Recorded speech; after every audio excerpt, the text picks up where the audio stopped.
Hello everyone, how are you? I'm Sally and welcome again to Fun Diary. So this time I will make a fairy girl with wings and I will use wafer paper for the wings. So let's get started. First, prepare 3 pieces of wire with a length of 50 cm, 15 cm and 25 cm, then wrap them all with floral tape.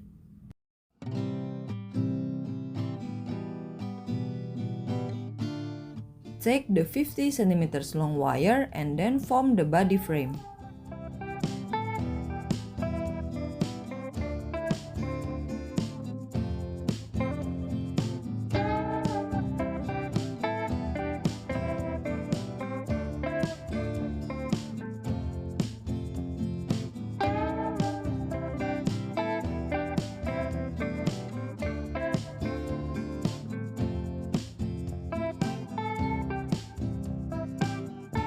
And then take the 25 cm long wire for the wings frame.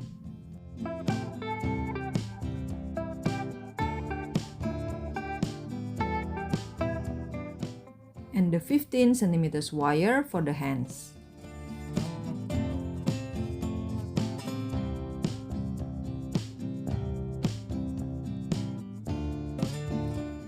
I use a little aluminum foil for the center of the body, brush it with water, and then cover it with fondant.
and thank you also for all the members who have supported this channel. I've put your names or your channel names at the end of this video. And I'll see you in my next video. Bye!